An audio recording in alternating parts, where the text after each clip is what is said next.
So hey guys, welcome back to my YouTube channel. तो friends, I hope आप सब अच्छे होंगे और ज़बरदस्त होंगे और जिंदाबाद होंगे।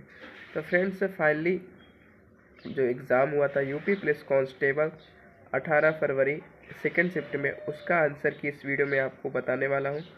तो फ्रेंड्स, आप सभी लोग अपने आंसर की मिलाते चलिएगा और अपने अगली तैयारी के लिए, बेस्ट प्रिपरेशन के लिए और सारी जानकारी इकट्ठा करते चलिए, ताकि अगली बार जब भी एग्ज़ाम हो 2-4 मंथ बाद उसमें आपका 100% योगदान रहे। तो चलिए हम वीडियो को स्टार्ट करते हैं बिना देरी के। तो फ्रेंड्स, पहला प्रश्न है हमारा, जीएस से है। निम्नलिखित में से कौन सा दिन भारत में राष्ट्रीय युवा दिवस के रूप में मनाया जाता है? तो फ्रेंड, इसका राइट आंसर है 12 जनवरी को। अगले प्रश्न की ओर चलते हैं। अगला प्रश्न फ्रेंड पूछा, निम्नलिखित में से कौन सा अम्ल सिरके में मौजूद होता है? तो फ्रेंड, इसका राइट आंसर है ऑप्शन नंबर सी, एसिटिक अम्ल। तो अगला प्रश्न है हमारा, मामूली चीज़ों का देवता, the God of small things, निम्नलिखित में से किस प्रसिद्ध लेखक द्वारा लिखा गया उपन्यास है? तो फ्रेंड, इसका right answer option number C, Arundhati Roy. अगला प्रश्न फ्रेंड्स पूछा है, भारत के संविधान के अनुसार 64 और 89 वन के तहत निम्नलिखित में से कौन राज्यसभा का पादेन सभापति है? तो फ्रेंड, इसका राइट आंसर है ऑप्शन नंबर डी, उपराष्ट्रपति। अगले प्रश्न की ओर चलते हैं फ्रेंड्स। अगला प्रश्न पूछा है फ्रेंड्स, राष्ट्रीय विषाणु विज्ञान संस्थान निम्नलिखित में से किस स्थान पर स्थित है? तो फ्रेंड, इसका राइट आंसर है ऑप्शन नंबर डी, पुणे। अगला प्रश्न है फ्रेंड्स हमारा, भारत में बाल संरक्षण और कल्याण के लिए आपातकालीन टोल फ्री हेल्पलाइन नंबर क्या है? तो फ्रेंड, इसका राइट आंसर है ऑप्शन नंबर डी, 1098। तो फ्रेंड, जो स्टूडेंट 1098 पर लगा कर आए होंगे 18 को सेकेंड पाली में, उनको आराम से 2 अंक मिल जाते। तो इससे ये होगा कि आपका रिवीजन भी हो जाएगा और तैयारी भी अच्छी हो जाएगी। तो फ्रेंड, वीडियो को पूरा एंड तक देखिएगा। अगला प्रश्न फ्रेंड्स पूछा था, हम्पी नृत्य उत्सव निम्नलिखित में किस राज्य का उत्सव है? तो फ्रेंड, ऑप्शन में दिया था आपका गुजरात, उड़ीसा, महाराष्ट्र और कर्नाटक। फ्रेंड, इसका राइट आंसर है जो बी, कर्नाटका। नेक्स्ट प्रश्न में चलते हैं फ्रेंड्स। तो फ्रेंड, इसका अगला प्रश्न है हमारा, निम्नलिखित में किस मंत्रालय के पास जनसंचार के विभिन्न माध्यमों और प्रिंट मीडिया के विनियमन के माध्यम से सरकारी नीतियों, योजनाओं और कार्यक्रमों के बारे में जानकारी प्रसारित करने की जिम्मेदारी है? तो फ्रेंड, इसका राइट आंसर है ऑप्शन नंबर बी, सूचना और प्रसारण मंत्रालय। नेक्स्ट प्रश्न को चलते हैं फ्रेंड्स। तो हमारा अगला प्रश्न है, मथुरा के पास मठ के एक मंदिर में किन शासकों की विशाल मूर्तियां प्रतिष्ठापित पाई गई है? तो फ्रेंड, इसका राइट आंसर है बी, कुषाण। अगला प्रश्न फ्रेंड्स पूछा है हमारा, निम्नलिखित में से किस वायस रॉय ने ब्रिटिश शासन के दौरान बंगाल का विभाजन किया था? तो फ्रेंड, इसका राइट आंसर है ऑप्शन नंबर डी, लॉर्ड कर्नल। नेक्स्ट प्रश्न को चलते हैं फ्रेंड्स। अगला प्रश्न हमारा, अगला प्रश्न पूछा था, निम्नलिखित में से कौन उत्तर प्रदेश राज्य में सर्वोच्च रैंकिंग वाले पुलिस अधिकारी हैं? तो फ्रेंड, इसका राइट आंसर है option number C, DGP. Next प्रश्न की ओर चलते हैं फ्रेंड्स। अगला प्रश्न पूछा है, भारत का वह शाखा जो केवल चालू वित्तीय वर्ष से संबंधित है, इसमें शामिल है? तो फ्रेंड, इसका राइट आंसर है ऑप्शन नंबर डी, राजस्व बजट। तो फ्रेंड्स, अगला प्रश्न हमारा, वर्ष 2011 में जनगणना कार्य कितने चरणों में किया गया था? तो फ्रेंड, इसका राइट आंसर है ऑप्शन नंबर डी, 2 चरणों में। नेक्स्ट पूछा था, मोगांव गुफाएं, जिन्हें हजारों बुद्ध की गुफाएं भी कहा जाता है, निम्नलिखित में से किस देश में स्थित है? तो फ्रेंड इसका right answer option number A चीन। तो फ्रेंड्स इसमें आपको ना भारत है ना तो नेपाल है, ये सब गलत थे ऑप्शन। तो इसका राइट आंसर चीन है। जो स्टूडेंट चीन पर लगाया होगा उनको आसानी से 2 नंबर मिल जाएंगे और अगली बार जस्ट तैयारी हो जाएगी। नेक्स्ट प्रश्न पूछा था हमारा, व्यावसायिक उपयोग के लिए सब्जियां, फूल और फल उगाना निम्नलिखित में से किस नाम से जाना जाता है? तो फ्रेंड इसका राइट आंसर है ऑप्शन नंबर ए हॉर्टिकल्चर। और फ्रेंड्स जो विल्टीकल्चर होता है और पीसी कल्चर, और पीसी कल्चर होता है वो मछली पालन के लिए होता है और विटीकल्चर जो होता है वो अंगूर के लिए उपयोग किया जाता है नाम।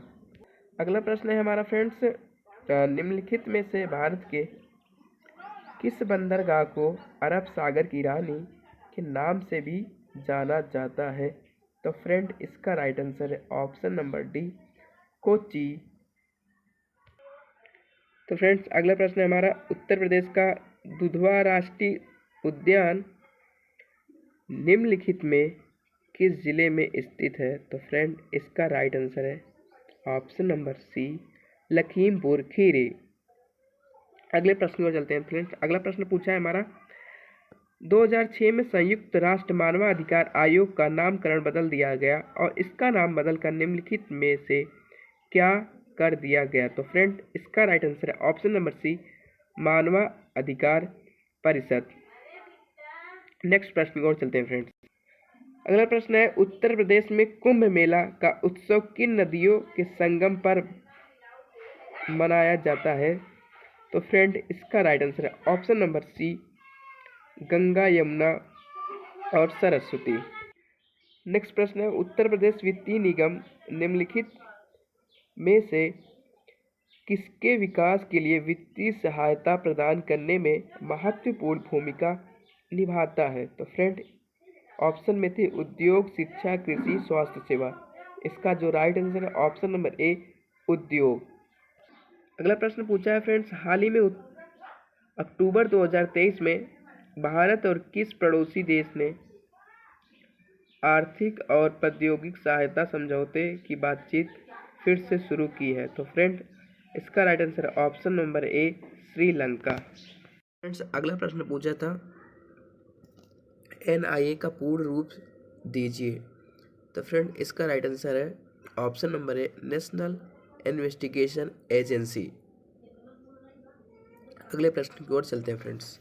अगला प्रश्न पूछा इजराइल हामास संघर्ष क्षेत्र से भारतीय नागरिकों को निकालने के लिए भारत द्वारा शुरू किए गए ऑपरेशन का नाम निम्नलिखित में कौन सा है? तो फ्रेंड 4 ऑप्शन आपके दिए गए थे। 4 ऑप्शन में ऑप्शन था ऑपरेशन हट पारियूट, ऑपरेशन विजय, ऑपरेशन अजय और ऑपरेशन गंगा। तो फ्रेंड इसका राइट आंसर है option number C operation Ajay.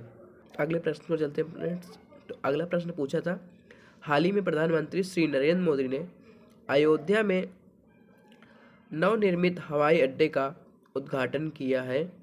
इस नवनिर्मित हवाई अड्डे का नाम बताइए। तो फ्रेंड इसका राइट आंसर है ऑप्शन नंबर बी महर्षि वाल्मीकि अंतरराष्ट्रीय हवाई अड्डा। अगले प्रश्न की ओर चलते हैं फ्रेंड्स। अगला प्रश्न फ्रेंड पूछा है, हाल ही में प्रधानमंत्री ने लक्षद्वीप द्वीप समूह सबमरीन ऑप्टिकल फाइबर कनेक्शन परियोजना की शुरुआत करके लक्षद्वीप में धीमी इंटरनेट गति की चुनौती को दूर करने का संकल्प लिया था, जिसकी घोषणा 2020 में लाल किले में स्वतंत्रता दिवस के भाषण के दौरान की गई थी। तो फ्रेंड इसका राइट आंसर क्या है? आप लोग कमेंट करके आप हमें बताएंगे।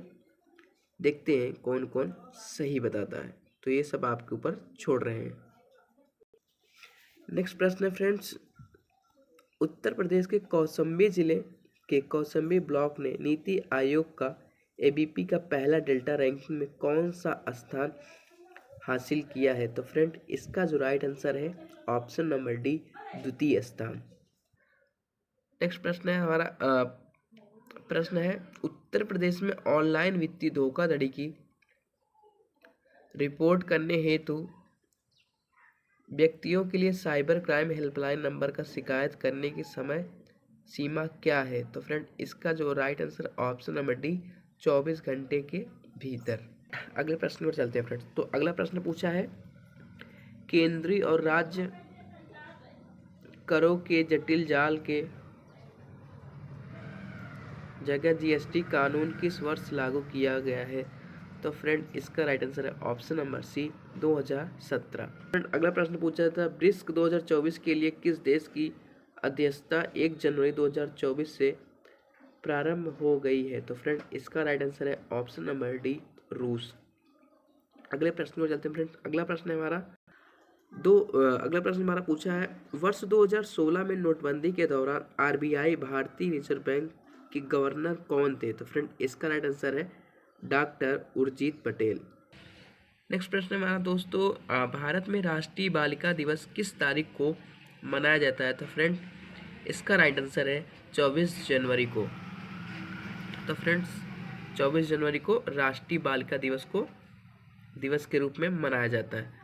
नेक्स्ट प्रश्न चलते हैं फ्रेंड्स। मेरा अगला प्रश्न पूछा है हिंदी भाषा की सबसे लोकप्रिय रचनाओं में एक मधुशाला के लेखक कौन है? तो फ्रेंड इसमें 4 ऑप्शन दिए हैं। पहले पे दिया हरिवंश राय बच्चन, सूर्यकांत त्रिपाठी निराला, तीसरे हैं मैथिली शरण गुप्त और चौथे हैं माखनलाल चतुर्वेदी। तो फ्रेंड इसका जो राइट आंसर है option number A Harivansh Rai Bachchan, Amitabh Bachchan के पिताजी। अगले प्रश्न में चलते हैं फ्रेंड्स। अगला प्रश्न पूछा निम्नलिखित में से किस क्रिकेटर ने खेलों में उत्कृष्ट प्रदर्शन के लिए वर्ष 2023 का अर्जुन पुरस्कार जीता? तो फ्रेंड इसका जो राइट आंसर है मोहम्मद शमी ने जिस बार वर्ल्ड कप हुआ है उसमें शानदार प्रदर्शन किया है और बहुत ही बढ़िया बॉलिंग की वजह से उनको अर्जुन पुरस्कार से हमारे राष्ट्रपति द्वारा सम्मानित किया गया है। प्रश्न फ्रेंड्स पूछा है अगला प्रश्न क्या निम्नलिखित में किस देश की आधिकारिक मुद्रा है? तो फ्रेंड इसका राइट आंसर है ऑप्शन नंबर डी म्यांमार। अगला प्रश्न फ्रेंड पूछा हाल ही में प्रधानमंत्री ने उत्तर प्रदेश में निम्नलिखित में से किस स्थान पर स्ववेद महामंदिर का उद्घाटन किया है? तो फ्रेंड इसका जो right answer option number A Varanasi. अगले प्रश्न पर चलते हैं फ्रेंड्स। अगला प्रश्न फ्रेंड पूछा निम्नलिखित में से कौन सा भारत का सर्वोच्च सैन्य पुरस्कार है? तो फ्रेंड इसका जो राइट आंसर है ऑप्शन नंबर ए परमवीर चक्र। अगला प्रश्न पूछा मोबाइल एप्लीकेशन एम पासपोर्ट सेवा भारत के निम्नलिखित में से किस मंत्रालय द्वारा लॉन्च की गई है? तो फ्रेंड इसका जो राइट आंसर है ऑप्शन नंबर बी विदेश मंत्रालय। अगला प्रश्न होता है जो लास्ट प्रश्न है हमारा। लास्ट में पूछा था चंद्रयान 3 के रोवर का नाम क्या है? तो फ्रेंड्स रोवर का नाम क्या है? तो ऑप्शन नंबर डी प्रज्ञान। तो आई होप आप सबको ये वीडियो अच्छी लगे तो वीडियो को लाइक और शेयर और सब्सक्राइब चैनल को जरूर करिएगा। ऐसे ही पूरे यूपी पुलिस कांस्टेबल की जितनी भी जानकारी इस वीडियो में आपको हम देने वाले हैं और आपको पूरे मैंने प्रैक्टिस सेट आपको फर्स्ट सेकंड थर्ड फोर्थ जितने भी चारों पेपर को मैंने करा दिया हूँ। आपको लिंक दे देंगे तो आप लोग जाकर उसको भी विजिट कर सकते हैं। तो और प्रैक्टिस स्टार्ट होने वाला है तो आप लोग वीडियो को ज़्यादा शेयर करके और चैनल को सब्सक्राइब कर लीजिएगा ताकि ऐसे ही वीडियो में बने लिए। धन्यवाद, थैंक्स फॉर वॉचिंग। जय हिंद। जो फ्रेंड्स इस वीडियो को पूरा एंड तक देख रहा है तो एक बार कमेंट में जय हिंद जरूर बोलिएगा। Thank you.